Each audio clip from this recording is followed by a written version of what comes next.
Welcome back to the Loco Experience Podcast. I'm here today with Murph McIver, and Murph is the founder and software architect at Xeo Software. You got a nice hat, too. I like that brand. Oh, thank you, Kurt. Yeah.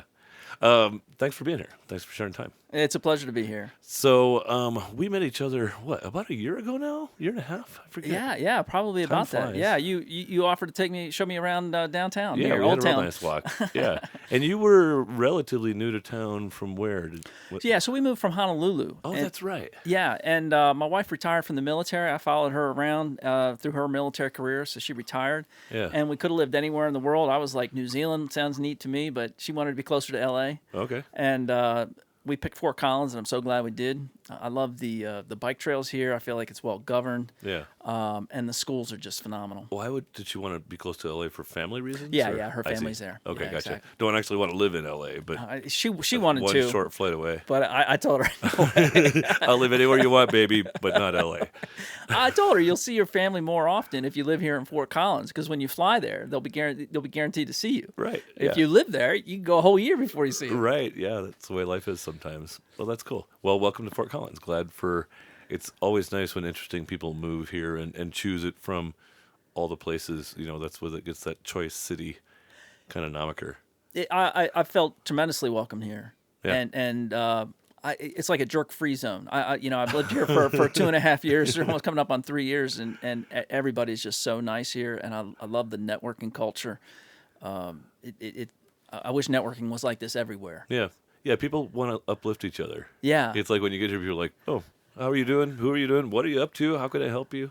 exactly. Who can I introduce you to?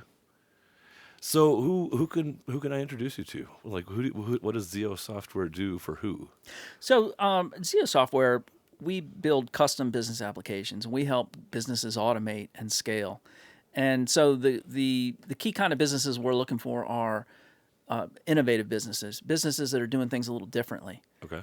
Because when they're doing things differently, the off-the-shelf software is not a great fit. And we can give them that 100% solution where the software works just like the business works. And then they're better able to scale the company. And that's where you see the huge ROI, is when they're able to grow the company because they don't need to hire more people.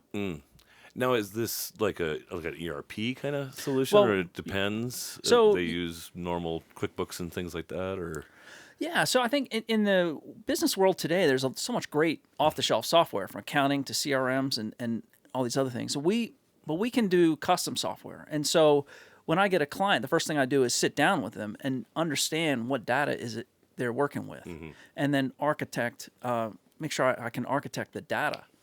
And that enables me to deliver software that works just the way the business works. And it's funny, but one of the things that we start off with, it seems so low tech, is just a glossary. I can't tell you how many times I've come into a business, especially business that's got a few people, and different people in the business will use different words to talk about the exact same thing. right? And so by starting off with the glossary and using that to build the database around the vocabulary and the language that the people already use, when you get to the point where they see the software, they don't have any questions because it works the way they would expect it to work. It's already using the vocabulary. Interesting. Are these physical businesses a lot of times, like building things or selling widgets or services, or is it online clients more? Typically, larger companies or generally service companies are. We find there's a lot more variability with service companies than with like manufacturing. Sure. So we tend to we find a lot of our clients are in providing a service. So like for example, one of our biggest clients is providing automotive service. They deliver automotive service to fleets, and they dispatch their trucks to the fleet parking lot at night when the fleet's not in use. Okay. So that the drivers can just focus on what they're doing when they show up in the morning. Okay. And the software we wrote tracks all the vehicles, all the maintenance schedules. Okay. All the invoices that are being generated. We push those invoices into QuickBooks. Sure. We tie into some off-the-shelf time card software. And because our system knows the cost of the parts that are going in the vehicle, we know the labor rates. Oh, wow. And we can generate reports immediately after the shift to show exactly what the margin was on that shift. Oh, wow. And that's really where you get the big ROI with these systems is the dashboard, is Right. having those real-time performance metrics available to the managers Yep. so that they can react in real time to what's happening in their business. Yeah, and if Joe's killing it out there, you can ask Joe how he's killing it so good, right? Exactly. And try to find more Joes or help Joe be a trainer or whatever. Interesting. So yeah, that makes a lot of sense. Like there just isn't like a necessarily a process. Like it's a manufacturing company, then there's the raw materials comes in, we do this stuff to it, we sell it, but it's a little more probably industry niche, and so there's softwares that are made for the manufacturing industry. Exactly, that really exactly. fit. And we were talking about AI. I mean, I think really AI is going to have such a huge impact on the software industry. Sure. And what it's doing is it's driving the cost of developing software down, because now coders are going to be seeing 10 and 20 times X productivity as they learn to implement these AI tools in their processes. And I'm really excited being a custom software developer because, well, I got to tell you, for years, Kurt, I've always felt like I've been playing second fiddle to the SaaS companies because they're, larger and it's a higher risk, They got higher these monthly reward. subscription Exactly. deals going, Yeah. right, and stuff. Exactly. But now I think with custom software is going to be in the ascendancy because the reason people go to SaaS is because the cost is lower, Yeah, not because it's better. because they're selling so many copies. They're selling so many copies, right? And it costs them pennies to start up a new client on the software that already exists. Yeah, But when you can rapidly develop custom software at a lower price point, right. you get a much better fit. Oh, I bet in the app world and stuff too. Like it used to be, if you wanted somebody to build you an app for your business, whatever that is, it would be a couple $100,000, Exactly. or maybe $1 million. Just depends how things go, right? How many things you wanted to do. But now that could be $30,000 or something like Exactly. that. Exactly right. Exactly right. Huh. And that's what I'm really excited towards. Is I'm really pushing my company towards the concept of mass customization, which I first heard from Bill Gates back in like '95. His book, The Road Ahead. He talked about how the ability to. He was using the example, I think, in terms of jeans or something like that, right? Where you could like take the measurements, send it off to a factory, right? And if they're automated enough, you could get. A pair of jeans doesn't cost any more than any other pair of jeans, but they're made just for you in terms of the color and maybe Just the way other it aspects. makes my butt look when I bend over. So, but now I think we have the opportunity to really complete mass customization with custom software because the cost of the software is going down. We can really basically set up a factory that is going to enable us to rapidly deliver custom software. So how do you have a mostly overseas team? Is that? Yeah, 100%. Yeah. All my employees are in Ahmedabad, India. Okay. Oh, all in one place. Yeah. And so these are long-term employees, most of them and stuff. How do you equip them to use these AI tools to It's a to challenge. deliver value? Yeah, it's a challenge. The culture over there is not as innovative as the U.S. Okay. And in a way, I think that really helps me because I'm an American manager managing these Indian employees. So I feel like we get the best of both worlds. But basically, we're buying training materials, right? And matter of fact, just yesterday, Boot camp time, right? Just yesterday, I told my employees the last 2 hours of the day, I want you guys just focusing 100% on AI. Don't do any work for our customers for the last 2 hours. Wow. Because we have got to complete this transition to AI coding, and we have no choice. We have no choice. Can you trust it? No. Sometimes Grok and ChatGPT just lie to you. They're like, "Oh yeah, Bill Clinton was president in 2017 or whatever." You're like, "No, I'm pretty sure that wasn't true." No, you can't trust it. But what you can do debug is it. you can learn it. Well, what you're talking about is a little different. When we talk about writing software, there's just a lot less variability. And it's something to see how good ChatGPT is with the English language and how much variability is in an English language. But when you look at computer code, there's just a lot less variability. Sure. And that enables, like when the language models kick out computer code, it always compiles. There's never any syntax errors, Hmm. right? So so that's nice right off the bat, right? Right. But that could give you a false sense of security. But I really think that the new unit of knowledge that's really important is the prompt, right? How do you prompt the AI to consistently get you the results that you want? Yep. And we have there's a number of different stages that software goes through as we go from the architecture to the finished product. Yeah. And the key thing that we need to do is figure out precisely how to prompt it at each step so that we get consistent results. And when we find a prompt that works, we're going to keep it, right? And then the question is, can we use an AI? Use an AI to come up with the prompt, right? Right. So anyway, that's where the industry is headed. Yeah, And there's yeah. a bunch of That's really software companies out there. All the big companies are looking to completely automate this. Right. And that is just hugely threatening to my company. And so that's why I feel like we have, we either That's why surf it's this worth wave or get crushed by Investing it. 20% of your guys' time in that. Exactly. Yeah, that's an amazing. But maybe the agility of and the innovation of a smaller company can win out. I don't know. Well, I'm counting on it. Right. Yeah. I don't know choice? what else to do. I mean, we can live not nearly as exciting on my wife's military retirement, but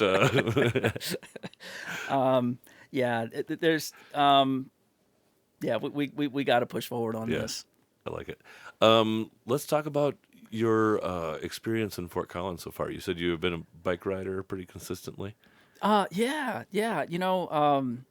I've gotten out here on this Blue Sky Trail, so I do mountain biking and the road biking. Okay. And I love these. I love these trails. I love riding on the bike trails. I'm a little scared to get on the road just Right. because Yeah, most of us have been damn near hit a few times. Yeah, but the bike trails are phenomenal, and I'm just so proud to live in a city that spends money on the bridges and the tunnels, so that the bike trails don't intersect with the big roadways. Yep.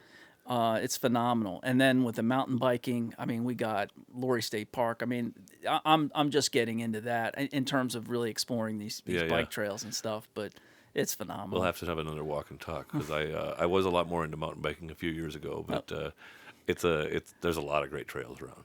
Yeah. Have you been up to what are the trails up to Pooter that are off leash? Do you guys have a dog? No. And no, I have not been up on those trails. Anyway, I forget anyway, there's two trails that are legally off leash dog trails. Okay. That are also really excellent mountain biking trails. Okay. And so if you've got like a dog that's got wheels, it's a great way to run your dog legally. Okay. All right. Sounds good. Sounds good. Well, you've had almost 3 years in Colorado now, and you don't have a dog yet?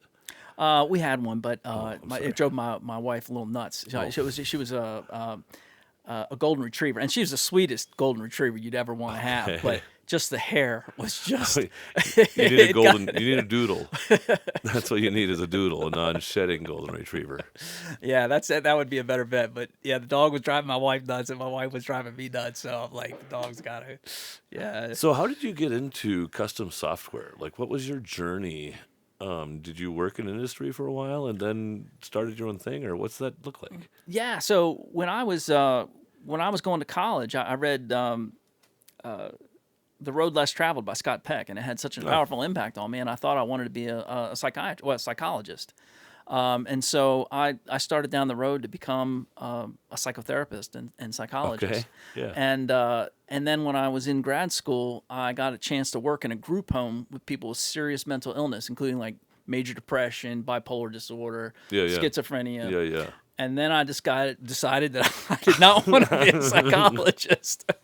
But I had already kind of signed up with the military, and had, based on my desire to be a psychologist, they'd already put me in this medical service corps, which I had and so they said, well, now you're a healthcare administrator because you're not getting your PhD, you're going to be a healthcare administrator. I'm like, what is that? Right. I had no idea. Which is basically like a manager, right? Like exactly, yeah. Just organizer of the whole healthcare.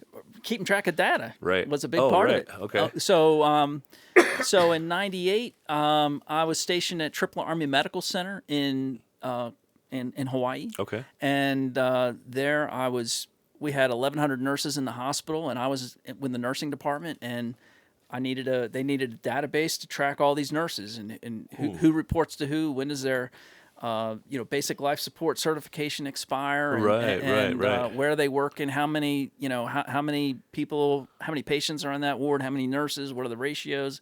It was just so that's where I cut my teeth, but it was really fortunate because there was a reorganization in the hospital, and about 60% of my workload just disappeared off my desk. Okay. And there was only one other guy who knew it in the hospital that my workload had plummeted, but he wasn't my boss. Okay. So I it was like a Tuesday afternoon, and I'm like, my email box is clear, and I got like nothing to do, and I had this book on Microsoft Access. Okay. And I'm like, I'm just gonna plow through this book. Yeah. And I had the time. Oh, because you were doing this data handling, but old school style. Yeah, well, yeah, the key thing, yeah. So we were using Microsoft Access. Yeah, I mean that was a tool that I had readily available. Now the IT department for the hospital, of course, they wouldn't touch Access, right? Because it's a desktop application, and IT people could look down on it. Right. But the cool thing about Access it does allow for rapid application development. You can build applications very quickly with it. And but that's where I basically trained myself. I mean, I did have a few week-long courses. I took one college class in Excel and Access. And when we got to the Access part, as soon as we got into it, I was like, I just knew that this stuff was for me. It just clicked with me. Yeah. And the teacher, I'm like, he's going so slow. I just went through the course, and I was like teaching the other guys how this stuff should work. So that was my first introduction to databases, and then And you're like a 23-year-old guy or something. I was a little older than that. Yeah, probably in my late 20s. Okay. Yeah. Almost 30, and so I just developed this expertise in Access, and after 3 years of that, and going through the books, teaching myself how to code, when I got out of the Army, I'm like, I'm just going to be a freelance database consultant. Huh. And so that was fun. And then I had a buddy of mine. Was it a decision to leave the Army, or? Oh yeah, it definitely. was always a short term. Yeah, no, plan. it was. I'd never intended to retire from it. It was always. I enlisted back in 1990, like a few weeks before Saddam invaded Kuwait. Okay. That's a fun story. but yeah. You want to go there? Oh, sure. Why not? Why not? Set the stage. Oh, so when I was going through high school, I thought I would go into the Army because I had 3 older brothers that all went right into the Army as soon as they graduated high school. Okay. I thought it was just an assumption. Everybody does that. Yeah. And so I was going to join the Army, and my dad said, no, I want you to go to college. And You're smarter than your brothers. Well, they'll probably listen to this, and they'll be like, yeah, he kind of is. Well, so I went to college, but I didn't have the discipline. Oh. I was really undisciplined, and so I ended up dropping a class and flunking out of a class. And your then, dad's like, you're partying. going to the Army. No, so anyway, that didn't work out. Then I got a job in a restaurant, right? Okay. And so I was like partying, having a good time. I was like 19, 20 years old. Sure. And so I did that for a while, and then I was working in this restaurant, and I was bartending and waiting tables, and then the manager comes up to me, and she says, I think you could be a manager, a restaurant manager. And it just scared the crap out of me because I'm like, no, I'm not going down. This is a temporary thing, right? So a week later, I decided to join the Army, and then it was like, boom, I was out of there. And this is right before, like the Saddam Hussein, exactly. the first one, right? July 1990. Yeah, when I joined. So when I was in basic training, I mean, you have no access to media. You had no access to newspapers or anything. Right. And so the drill sergeant's coming in and like, oh yeah, Saddam just invaded Kuwait, and there's chemical weapons there, and so you need to take this chemical weapon training very seriously because you get one little drop of this stuff on your skin and it's going to kill you. And you might be heading off there as soon as you finish here. Exactly. And some of my classmates, some of the people I went through basic, did go right off to off to war afterwards. So yeah, that was a real wake up call. So what I tell young people is that, hey, if you want to think about joining the military, just make sure you're willing to go to war, because that thought had never come into my mind. Right. I'm like, this was for college. Yeah, Vietnam was the last real thing that our Right, military had been involved with. Exactly. Interesting. So yeah, so yeah, don't join the military unless you're ready to go to war. Did you see live action? No, I didn't. No. Thank goodness. Yeah. I was ready to. I remember, I have a very distinct memory sitting under a tree and be like, they could send me over there and I could die over there, and I'm like, and I made the decision. And I said, that's what happens. That's what happened. But fortunately, I got sent to California instead of Kuwait, which I was like really glad for. Yeah. So then you take this kind of found skill with Access, Yeah. and then like Well, just become kind of a freelance software consultant at that point almost? Exactly. And this was back before Google, and Yahoo was the search engine there. Yahoo! And my buddy, he had studied their algorithm, and he told me exactly how to submit my business to Yahoo. And when I followed his advice, when you put in like Microsoft Access Help into Yahoo, my website was the only website that showed up. Oh my gosh! So it was just like, wow. It was like you're dominating Google search. Exactly. Crazy. With that one submission. So that was really fortunate because it I got a lot of clients, got a chance to kind of learn. And learn did you the hire business. people right away? Not right. No, it took a year, like a year or two later. That same fella, his name's Saj, a good buddy of mine. He just moved to Fort Collins in September. Oh, fun. But he had a contact in Ahmedabad, India, who was doing the employee leasing. Okay. And he's like, you got to check this out. It's only $200 a month per person full time. And I was like, I'll take two. Right. And that was back in 2002 or 2003. I'm not sure which, but right around there. But it was before you could talk to people. It definitely before video, right? Oh, Over the internet. Right. So the only real-time communication you had was instant message chat. So we would use like Yahoo Messenger, and we would like type back and forth. And these guys were not expert typists. Right.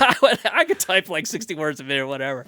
I'd type my sentence and I'd be like waiting for them to type back. And but it was really valuable to be able to learn how to work with people in India without paying a big salary, right? Yeah, And they would be like, "Hey, we're behind schedule. I just keep going. Like this is going to take twice as long. I'm just keep going. Just don't stop." Right. And but really, the key thing I learned over a process of years was how to communicate software requirements to them in a way where they don't have any questions, right? They know exactly what to do when they follow the instructions. They deliver software that's exactly what my customer needs. Yeah, well, and exploring what your customer exactly needs then becomes the crux of the climb, right? Like if you can learn really well what your customer really needs and then explain it really well. Well, I would say it's almost easier to know. Well, it's easier to know what they tell you they want.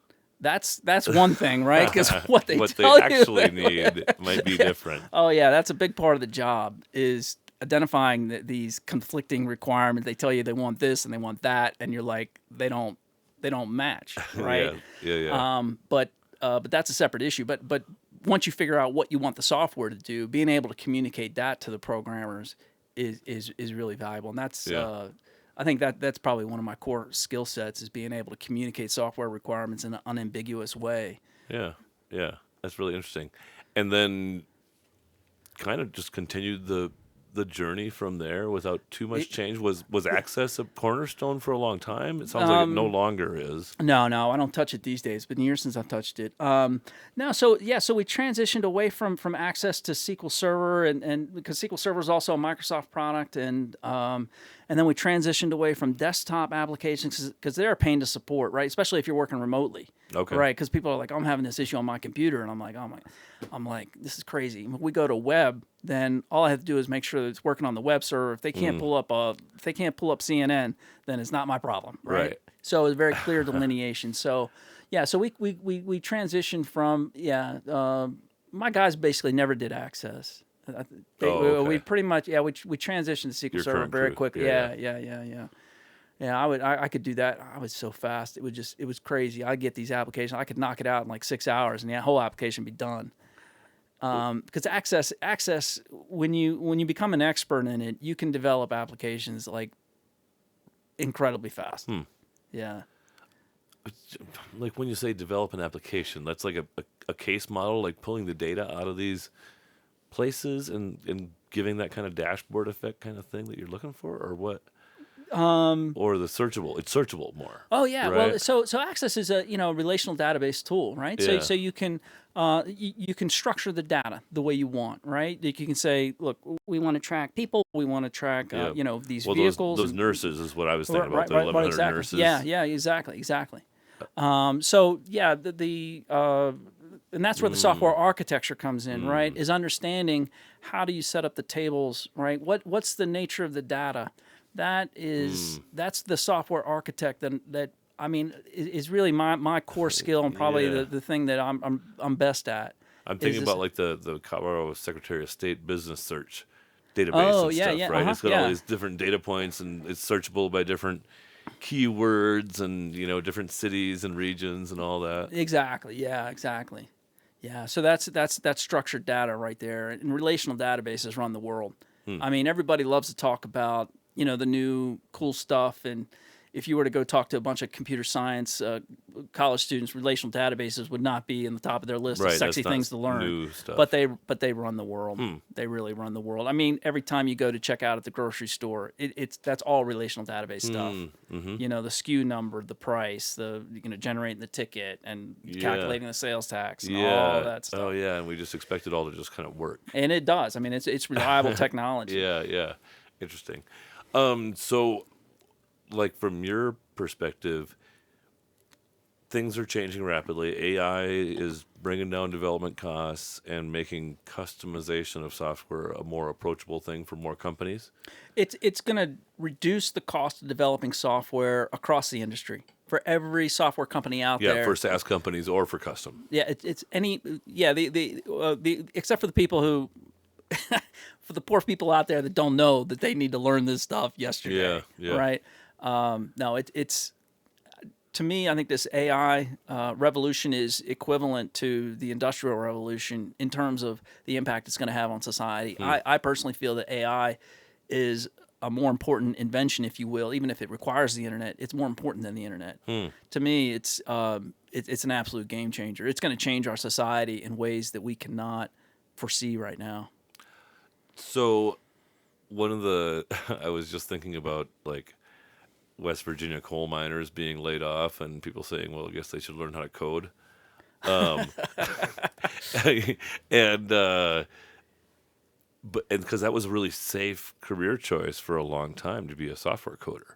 Yeah. Right. And you could make, $80,000, $100,000, $200,000 a year being a coder or whatever. And now that's probably unsafe. It's, only for fewer. There'll be one-fifth as many coders, but they'll be using AI tools much. Yeah, it's really hard. It's really hard to predict. Right. It's really hard to predict. But the key thing is that the cost is going to go down. Right. And so as software gets cheaper, there's going to be more of it, right? Supply and demand. I would think so. Yeah. Right. So there'll be, the software is just going to get embedded into more and more areas of our life, I think. Huh.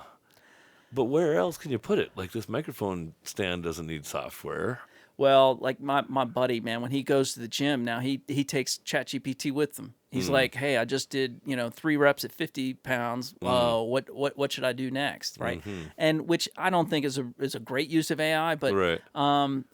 But it will be, and as the AIs get smarter, Right.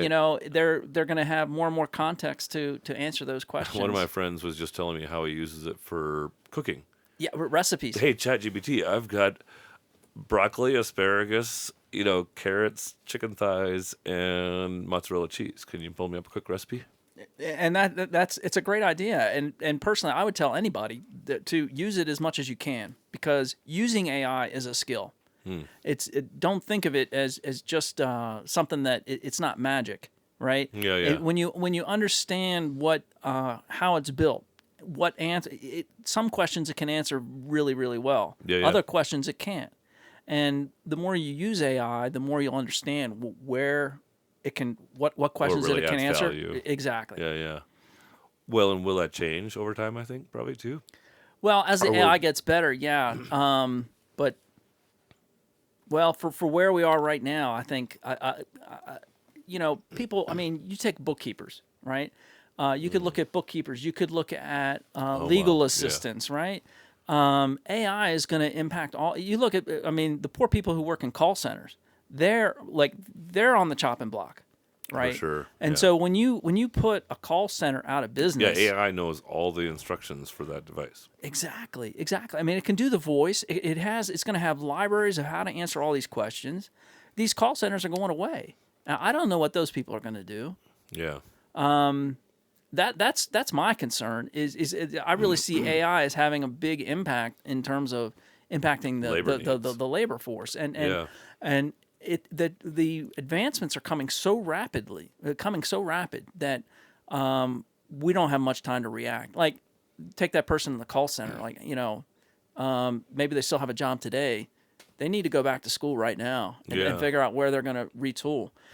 My buddy of mine's a massage therapist. I told him, you're in good shape. Right. Yeah. The nurses have more job security than the physicians. Now, the physicians, when you look at what parts of their jobs are going to be automated, it's going to be reading the EKGs, and other, reading X-rays and things like that. Those are applications where AI can really excel. Yeah. Whereas the nurse, doing that injection, she has much more job security. So I think it's important for everybody to think about what role AI is going to play in their field, right? And if you're a bookkeeper, for instance, I love this example. Yeah, bookkeepers. please. I mean, a lot of if bookkeepers are looking at transactions and learning how, they understand how to put that transaction into an accounting system. Yeah. That's information. That type of knowledge is readily doable by AI. Right. And so my message to bookkeepers is learn how to use AI, right? That's how you prevent AI from crushing you. Yeah. Is learning how to use it and being the guy who goes to your boss and says, "Hey, I can do more bookkeeping because now I understand how to use AI to do it." I don't want to raise. Yeah, exactly. Right. Exactly, because your productivity is going up. Yeah. Yeah. If you use it effectively, but then I don't know. It seems like a potential trap for humanity and I guess not, because we'll probably just like the writing of those prompts, right? Getting more creative of writing really good prompts means that humanity should continue to expand itself. I just worry that if we don't have to think anymore for ourselves, we just will stop thinking. Well, yeah. So let me tell you this story, right? So we had this road work on Harmony, right? Just a week or two ago. Google Maps. All right, I'm taking my son to his lesson. My wife's in the car. Yeah. The Google Maps telling me to take Harmony. Right. I'm like, I'm not taking Harmony. You can't trick me, you dumbass. Right. So I get on Trilby. Sure enough, man, I hit a roadblock, and we end up getting there even later. And my wife is like, "You should have listened to Google Maps, right?" When we have systems that are smarter than we are, you have no choice really but to listen. I mean, if you don't listen, you're making a poor choice. Yeah. And so you basically lose your agency just by having access to a system that is smarter than you are. And as that continues, when we're not the ones when we're not the smartest people in the room, you lose your power, right? Right. And you fast forward 10 years and people are going to be asking AI who to vote for. Well, who controls the AI? Right. What policy decisions should we make? If we don't think, yeah. And so I'm really concerned that we lose our agency. So you're a little scared too. Oh, and it's, well, with the Chinese curse, may you live in interesting times, right? Right. We live in very interesting times. And no, I'm grateful for every day. And to be able to see this unfold before me is just it's such a, I don't know the right word. Right. Calamity. It would probably not be the right one, but it is very, very interesting times that we live in. And one would think that we could thrive as a species because of this huge amount of applied leverage, right? Like even the internet, one would think, and it has. I would say that humanity is thriving a lot better than it was before the internet came along. Some. Right? I don't know. Ish. Well, There's less people starving on a gross basis. Yeah. No, I mean, no doubt. Percentage-wise, because we've got a little more people now, too. For sure. No, I mean, to me, an analogy that I think the Homo sapiens, I mean, we're approaching the end of our species, actually. You do. I do. Yeah, and like the we're analogy. Here to create this AI thing, almost. Well, it's going to be smarter than us. right? If it's not already, right? Yeah. It's not as smarter than us right now, but it will be. And because the list of things that computers do better than people is only getting bigger, right? Right. And to me, I see an analogy. I was fascinated to learn this theory that Homo erectus, a precursor species to humanity, Okay. Yeah. domesticated fire. And once they domesticated fire, that when they learned how to cook, they were able to get more calories from their food. Yeah.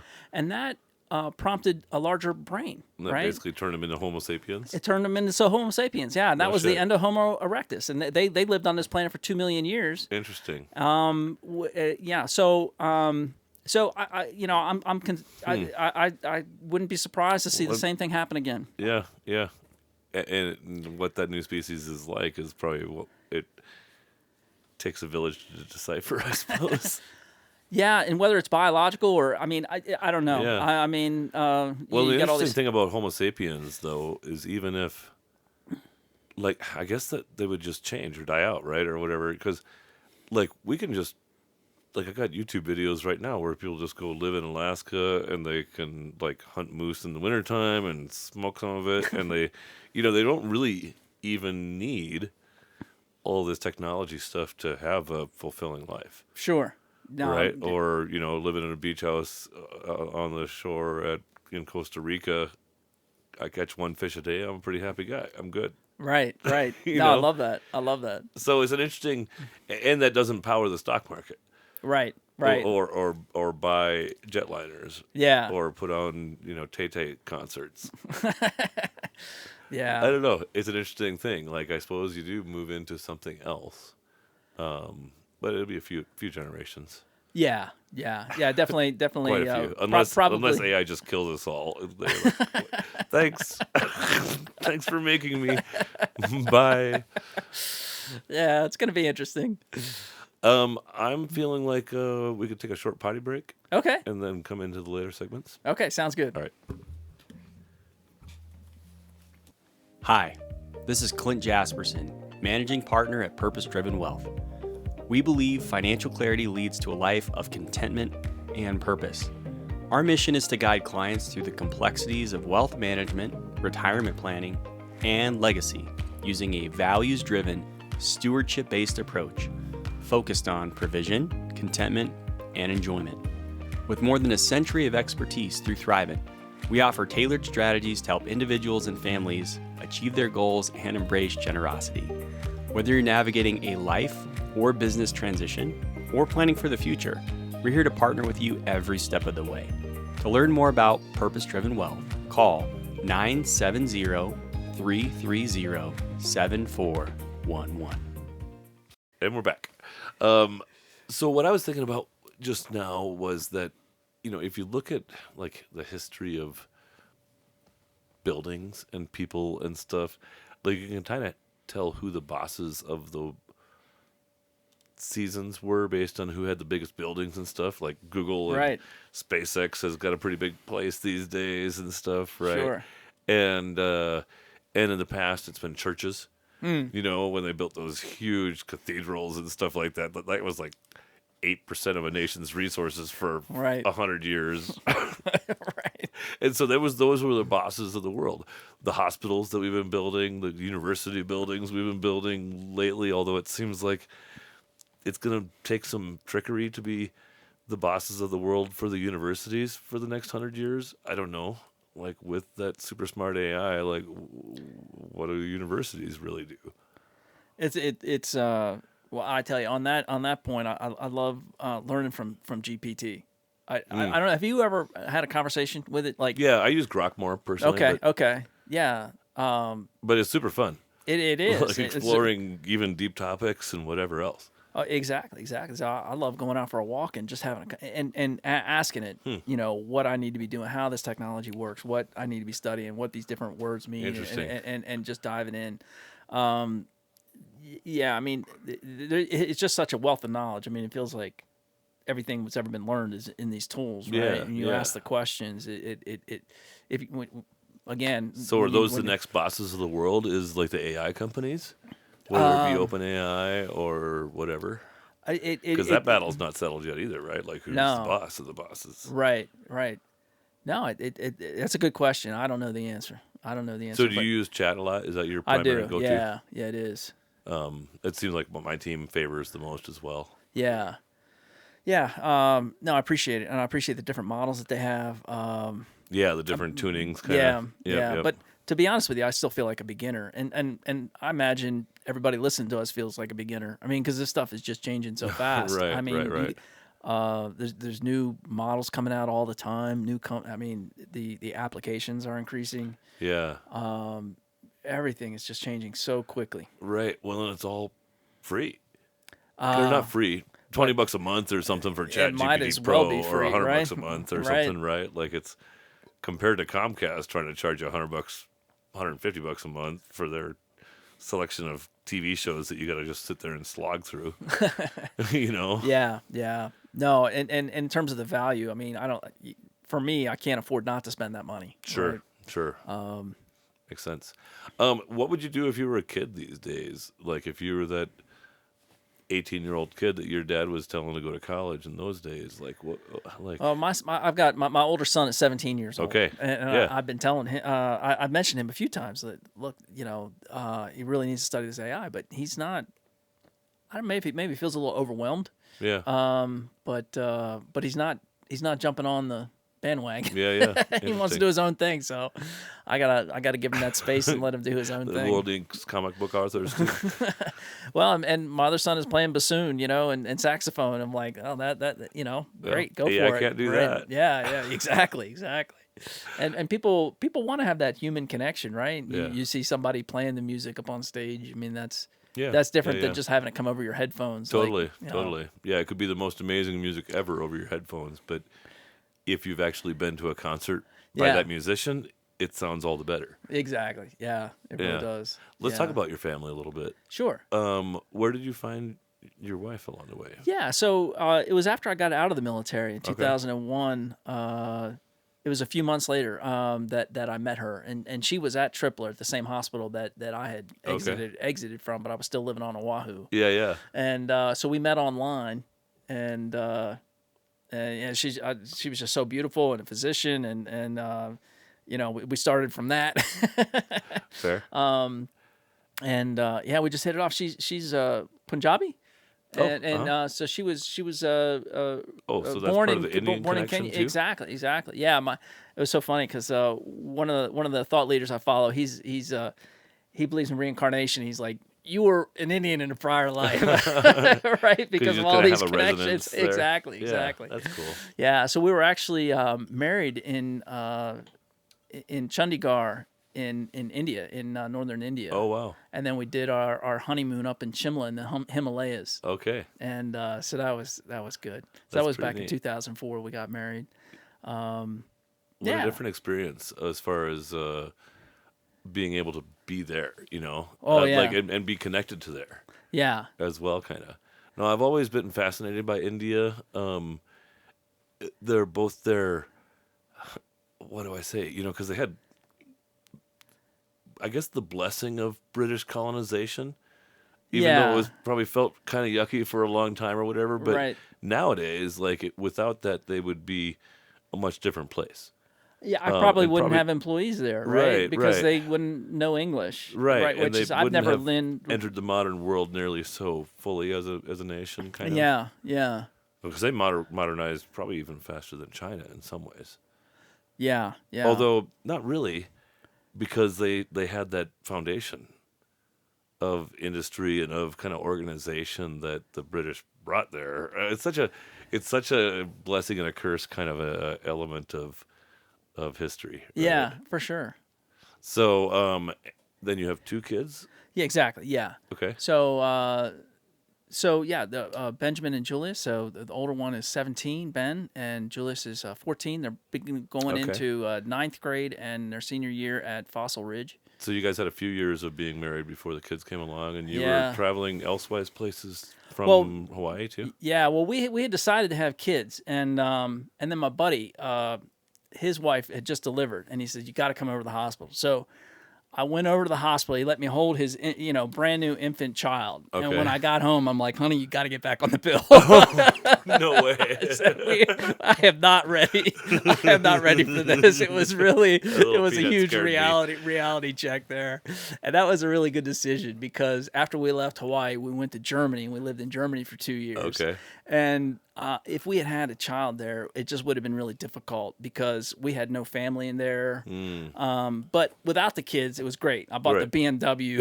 Right. We were on the Autobahn. Yeah. Exactly, man. Going out to nice dinners. You're married to a doctor. Right. Oh, we drove all over Western Europe to from Amsterdam and traveled to London, Paris, and Oh, cool. and Italy and Austria and it's tough to do that when you have a child in tow. Yeah. So yeah. so that was a good 2 years right there. Nice. And then when did you actually start your family? Yeah, so she got pregnant in Europe, and then we moved to Maryland, where Ben was born. Oh, okay. And he was born at Bethesda Naval Medical Center, where the president Sure. is treated. Yep. And then we moved to San Antonio, and that's where Julius was born. So we lived Okay. in San Antonio for 5 years. Yeah. And What an international and multi-regional family. yeah, You know, you've had splashes in the East Coast, kind of right in the heart of where all the things happen, right? And then Yeah. checked out. Were you in Oahu the whole time and in Hawaii, I guess? Yeah, so I first got into Hawaii in 98, and I lived there till 2005 when we went to Germany. Yeah. And then her career ended up taking her back there in 2015. Okay. And then we thought it would only be for 3 years, but it ended up being another 7 years. Oh, wow. So that's kind of where all the stuff is happening in Hawaii, though. Did you guys sneak off to the Quiet Islands? Not a whole regularly? bunch. Not so with much. with the kids. It's just it's a little different. I mean, It's probably more like a regular life, like Americans think about. You got kids and school and baseball games, and you know, Yeah. there's still beaches and there's- snorkeling or whatever if you want to, but it's a different Hawaii than most of us think about. Well, Hawaii there's a dynamic there that, and I don't fault anybody for this, but the locals, so much of the population of Oahu in particular, and that's where I spent all my time, so much of the population there, maybe 20% is affiliated with the military. Right. And these are people who come for 2 or 3 years and then they leave. Right. Totally And- transitory. Exactly. And so the locals, I think, out of self-preservation, kind of wall them off. Yeah. And yeah. it'd be like, you do your thing, we'll do our thing. Right. And so that's the dynamic there. I think the thing I found most difficult about living there is just the fact that you have to get on a plane to go anywhere, Yeah. Even to the next island. even to the next island. And there was a ferry service that was running in Hawaii for a while, but that got shut down. The rental car companies, the airlines didn't like the ferry service. Oh, right. So they all ganged up against it. We took a ferry from Maui to Lahaina. Oh, what year was that? 2023. Oh, really? Yeah, we were there for our 20th anniversary. Oh, huh. So we just flew in and out of Honolulu. Oh, I but haven't. Otherwise, Okay. Yeah. Oh, so pretty recent. Okay. But yeah, it was a nice little short ferry. You know. Okay. But yeah, it was. Well, in Lahaina is itself kind of some sort of a monopoly. The whole place, kind of. I forget who has it, but Yeah. only a few people kind of control that whole island. Yeah. No, the politics there, the leadership is not. Well, let me just say this: is that being here in Fort Collins, I feel like the city's really well run, and I appreciate that. Yeah. And where did you grow up? I grew up in Maryland. Oh, you yeah, did? in West. Okay. A town called Westminster, northwest of Baltimore, Maryland. Okay. Interesting. That's a. For some reason, it feels like you got a bit of a southern twang. Maybe that's the time in Texas there or something. No, that's Maryland. Really, it's a different kind of. A few people pick it up, but you got a good ear. That's interesting. How is Maryland? Well, yeah. yeah. Growing up there, I mean, I had a great childhood, and I don't know. It's kind of tough for me to answer that because I pretty much spent my whole childhood there. So, like in terms of how it compares to other places, I'm not sure. In terms of growing up, but no, I have fond memories. I had a good childhood. Okay. Yeah. Cool. Tell me about your kids a little bit. while we're there. Yeah. So Julius, he's definitely into the music, and Okay. it was a few years ago where I offered to take him to get his hair cut, and he's like, "No, thank you." And it's been the same answer ever since. So he's got long hair that comes down to his shoulders now. Gotcha. And me, I've always had a tight military cut. And is he right? like bass guitar or he's No, on the it's drums? just bassoon. Oh, the bassoon. Yes, and I'm now sorry. he's switching over to saxophone. Okay. So he's gonna be he's gonna be participating with the Fossil Ridge Marching Band, and he's putting the time in That's for pretty that. cool. Yeah. Yeah. And and he makes his own reeds with the bassoon. You have the double reeds, and Yeah. it's interesting. But there's not a good supply of those in the marketplace. So so he has to like make his own reeds, and we got him the tools and stuff, and his bassoon instructor actually taught him how to make the reeds. That's fascinating. He might be a craftsman of some sort. Maybe he'll make violins or bassoons or something someday. Well, he also enjoys computer games, and he was actually interested in learning how to code. So I started getting him into teaching him how to write some C# code. There you go. So that's good. And then Benjamin, he's 17 now. He's smart, and I got him into chess. So he's got a chess instructor now. Oh, okay. And he plays a pretty good game of chess. Oh. And It's funny. Like I did too. Like when I was 10. oh, okay. And now when I play anybody that plays at all, it's like it's just me crying. Quickly, really. Yeah. Because people like learn all these different approaches, and if you do that, like I don't know, it's cool how kids can play and learn, and it isn't just kind of the logic of it like it seemed like it was when I was learning.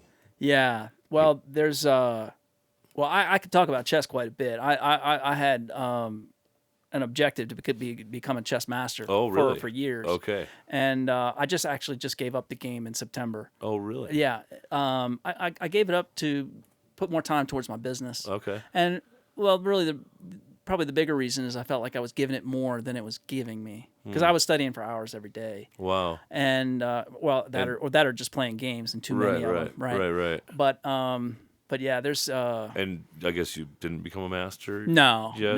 You might come back to it. You never know. But well, it's the knowledge and being able to see the patterns. It's not like riding a bike. When you take time away from the game, you get rusty. oh, really? Oh yeah, you got to keep that edge sharp with constant study. Interesting. Yeah. Huh. I wouldn't have thought that. I would have thought that it was like ingrained almost in those patterns.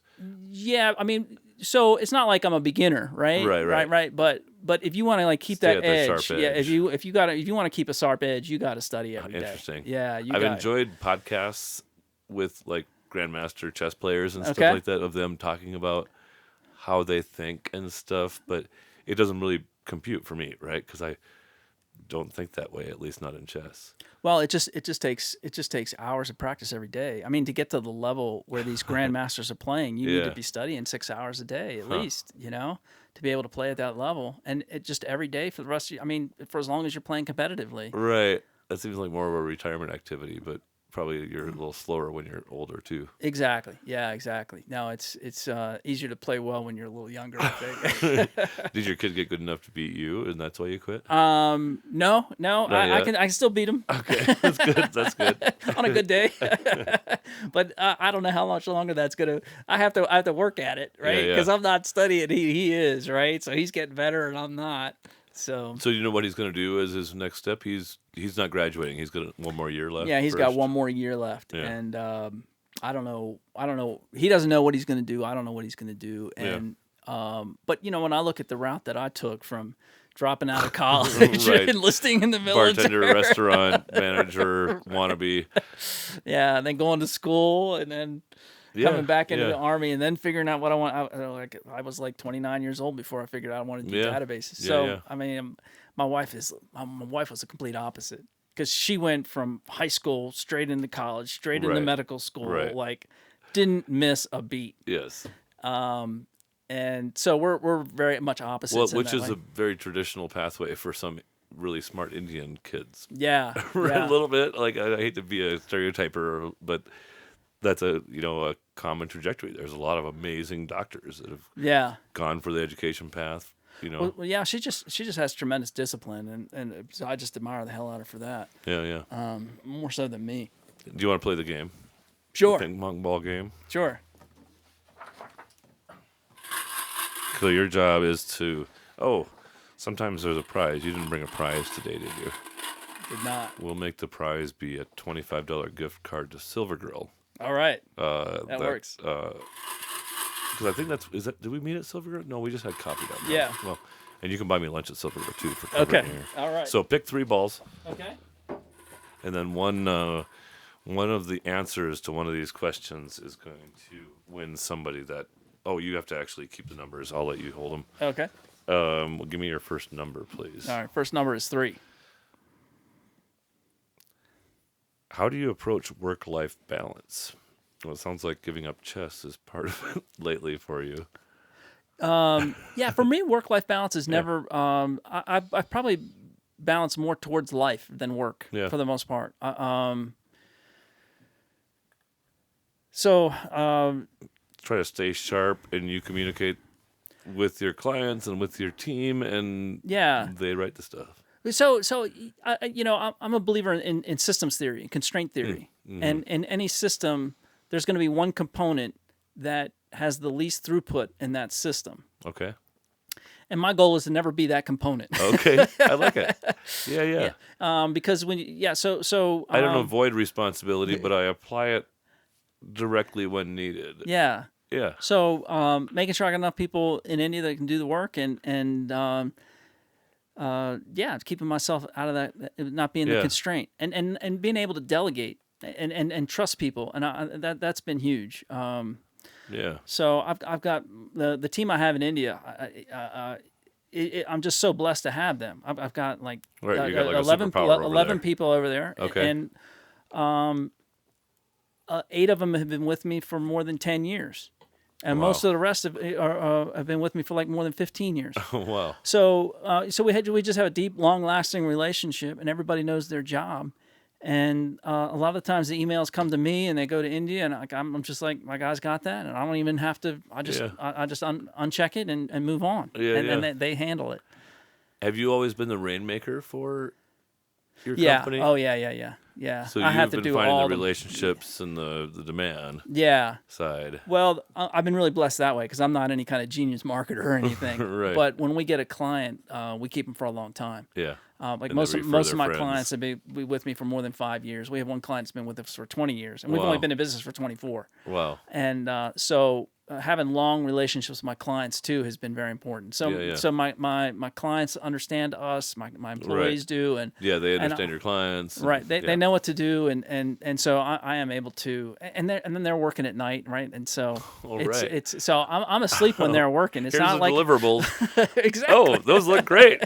You wake up in the morning and you're like, oh, the donuts have been made already. And I never thought of it that way. The benefit of that, like time to make the donuts. Oh, the donuts are made. Yeah, exactly. No, when I come in, I see all the emails, and my branch manager, he all my clients know him by name, and he writes them back. And he's like, Here's this has the been done. update. This has been The done. summaries. Yeah, exactly. Oh, dang, that's really interesting. Yeah. Huh. What a fascinating lifestyle business model that you've been entertaining. I think, but I think I kind of went too far in that direction. And I actually had a fella in San Antonio I worked with for 10 years. Okay. And when I moved here from Hawaii, we had 3.5 months where our stuff was like stuck at the port in San Francisco, waiting to get it to Fort Collins. But I actually took a couple months off of work, and he was able to run the show. Yeah. And what I found after that experience is that I really enjoy the engagement that. I enjoy the stimulation, the intellectual stimulation. And now I'm at a point in my life where I'm really pushing the business more. Mm-hmm. And so I'd say overall I manage the work-life balance very well. Yeah. Cool. Next number. All right. 24. What's the most durable business relationship you've had? Oh, yeah, that would have to be with Equine Network. Well, it's actually the company. It's actually a brand, U.S. Rider. Because I've had that client since 2004, and the company's been sold twice, and they're still a client. Yeah, that's really cool. Yeah. And is it a personal relationship, or they just know that you're the software guy when we need stuff for our stuff? Yeah, it's a custom CRM. And Okay, and so we okay. wrote a CRM that enables the members to join online and renew their membership. Okay. And they have some, they had some rules that they put in, like, Yeah. hey, we can have associates, but only one of them can be a spouse and the other ones can be children. But once they hit 25, yada, yada, yada. Yeah, So you yeah. got these rules. So, over the years, the system has just evolved, right? And as it's grown, the opportunities have grown, Sure. and then they innovate, and they're like, "Hey, we want to Yeah, I need we this want to and do this this and and this this, now. yeah." And that's really what's worked for me, is having companies that grow as clients. That's cool. Because as they grow, their needs change. They want to respond to new opportunities, new challenges, Yeah, and we yeah. can respond rapidly. Well, and not selfishly, but like there's no off-the-shelf nothing that can do all the things that you've built for them now. And all their customers are familiar with the interface, right? Right, They right. all know it. And Yeah, there's a it's lot like of it's not security in broke. that. Don't Yeah. why would you go and fix it? Oh, I've got a business development strategy for you. Is find companies that are kind of like some of your existing customers that are using crappy Yeah. websites and technologies now, and just offer them more like Bob has over here. Right. Don't Well, you that's want kind of that? like the SaaS model, right? Right. Yeah. But you want a little customization on each one, otherwise, why Yeah. wouldn't they just buy it? Yeah. I get it. Last number. Okay. The last number here is yep, 26. 26. What's your go-to way to unwind after a stressful day? I loved going out for a walk at night, and when especially when the stars are out. I mean, I live down by Twin Silo, and Okay. when the stars are out, I love going out for walks at night, and I've done it enough to where let me share this. I had a realization one day, Okay. because I would always go out at the same time at night. Okay. And I'm used to seeing the constellation there. And then I noticed that the constellation was in a different place a few months ago. Yeah. And I had that sensation of moving, that the Earth was moving, right? And I knew the direction the Earth was going through space, in the same way that when you're in a car and you watch the tree goes by, the car is going in the opposite direction. Sure. And now I'm at the point where when I look up at the night sky, I can see the planets in motion. Like, I know when I see Mars, I know it's headed. Oh, really? And if you're facing south, it's headed to the left. Yeah. And be able to, see the basically be able to visualize the orbital plane Yeah. by being Kind of able like to some see of that data visualization you were talking about earlier in your life. Yeah, well, it's just about having the imagination, and when you see the planets, and the planets basically always show up in pretty much the same between the same set of stars. Yeah. And it was I mean, somebody kind of like you that originally noticed, like, oh, Venus just goes along this track here, actually. Exactly. Yeah. Yeah. And it's actually not a flat Earth. The sun out there. Yeah. So that's what I really enjoy is understanding the way the Earth is spinning, the way the planets are going across the sky, the moon, and I just so that's how I That's unwind. pretty cool. We go camping quite a bit up at Red Feather area. Oh, I love it. Which is great star watching up there. Yeah. And we've definitely noticed, like, oh, there's like, what's that? Orion's belt Yeah. is always an easy marker for me to find. It's Sure. like, well, it's here. It was just over there. Like, it seemed like a few weeks ago. Like, why is he moving around like that or whatever? Yeah. And I don't know if I'm accurate about that, but even the planets moving around and whatnot. But I haven't build a working model of it in my head. I've noticed. Yeah. Right. So it's a Consistency. progress, right? Yeah. So I go out for a walk just about every night. Yeah, cool. Is that like a 9 p.m. kind of thing after this? Well, guys that's why I love wintertime. properly dark. Because it's 6, 7 6 o'clock at o'clock. night, the stars are already out. I don't have to say it because I like to wait till it's so cold. Right. So in the summertime you got to stay up late at night. Now I'm trying to keep a regular bed schedule, get to sleep at a regular That's time an these interesting days. thing. You're so, like, well, I got to get my star walk in. That's cool. Well, we're gonna have that be the prize, a nighttime walk, and I think I would encourage. My wife and I used to do it on a pretty regular basis, because that was the time when we finally had enough time to take the dog for a walk. Okay. We're Old Town Fort Collins, so we don't get very great stars Yeah. too often. Yeah. little more light pollution down there, but It is something. fun thing Have to you do. ever walked around this city during a snowstorm at night? yeah, It's I like have. it's lit up. The whole It's there's so like bright. there. It's so bright. It feels like it's daytime. Which is so when they came out with the like, LED lights back in the day, they were like, oh, we can save all this money, but ultimately they just made every city way brighter. Yeah. And Fort Collins is one of them too. That's why it's so bright. Yeah. They've got all these streetlights that shine down, Right. especially, and then when the snow is fresh snow on the ground, it's like the whole town just glows. It just glows. Exactly. No, exactly. No, pretty cool. No, I'm a big fan of like dark space places, right? And, Yeah. so anyway, I get their newsletter, and I think I send them some money. But in terms of participating more concretely with the Yeah. dark sky movement, Yeah. I'm not there, but it's definitely something that I have that carries my sympathies. What are your like big driving passions? Oh, well, my passion absolutely is focus.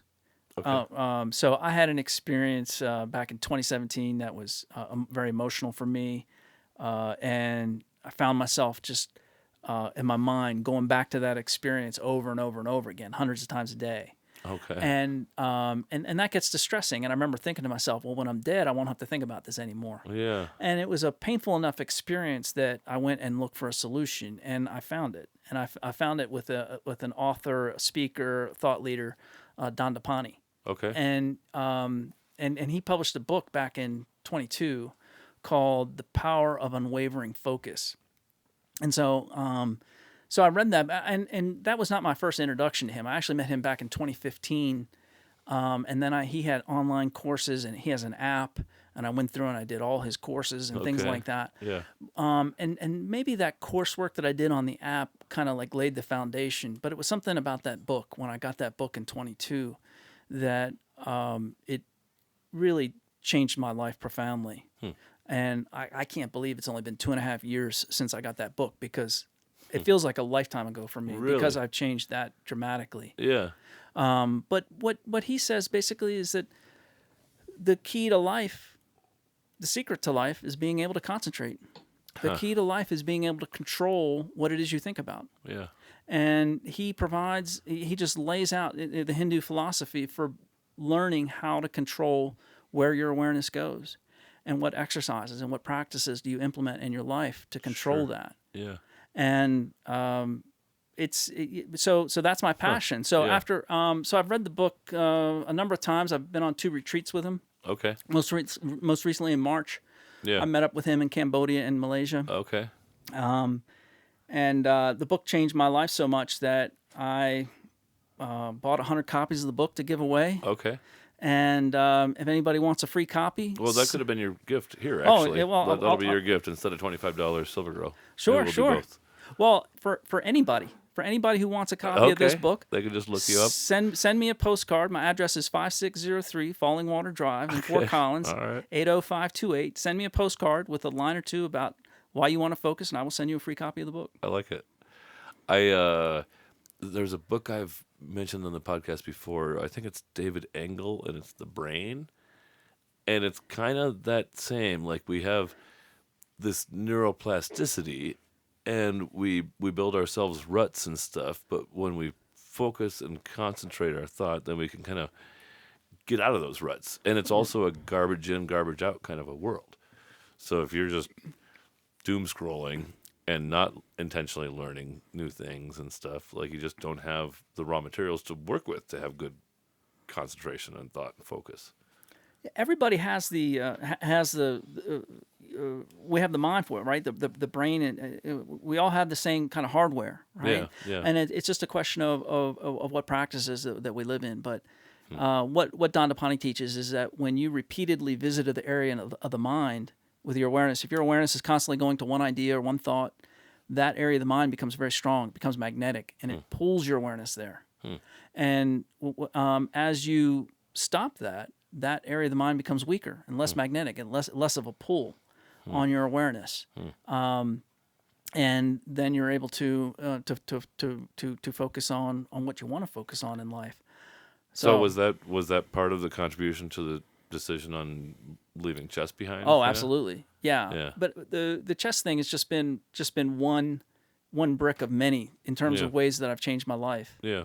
Like I had a nervous habit as a child, and I guess by the time I was about 15 years old, like since as long as I can remember, I had this nervous habit. And when I was 15, I started getting embarrassed by it, and then I was Okay. like, okay, I wanna get this under control. Okay. And I fought against that habit my entire life, but it wasn't until I got the book that I put the final nail in the coffin. And so that's Can I that's ask, one. like, were you Oh, chewing your but fingernails yeah, chewing or my something? fingernails. Really? Exactly. Yeah. Okay. Yeah. And if you look at my fingers, you'll see they're little.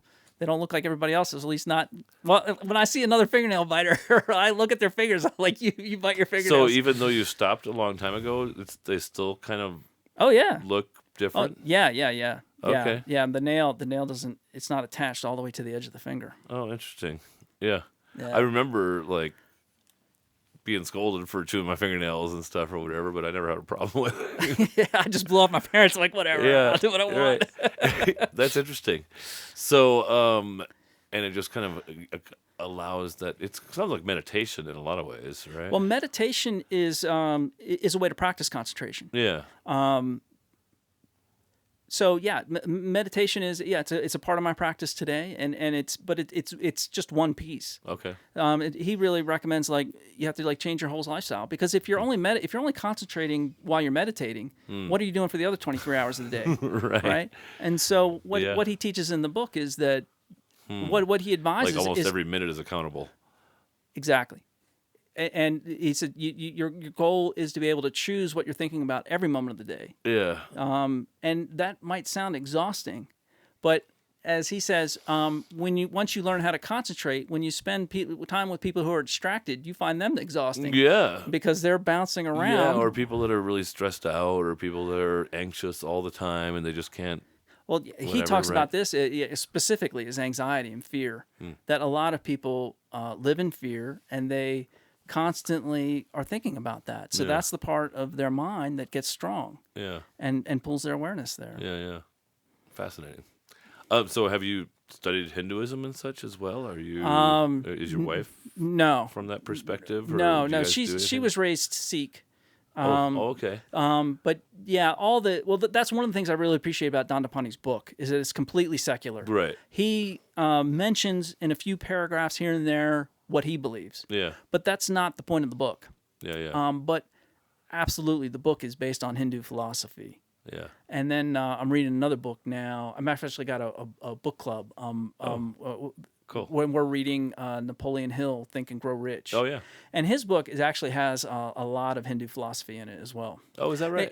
The similarities between Hill's book and Dandapani's book are profound. As a matter of fact, Dandapani told me he's been studying Napoleon Hill's book for Is that right? 3 years. Oh, interesting. He's been studying this Well, book. I read that Think and Grow Rich, but like 20 years ago or something. Right. Right. Like, and I don't think didn't have my head quite right for it at the time.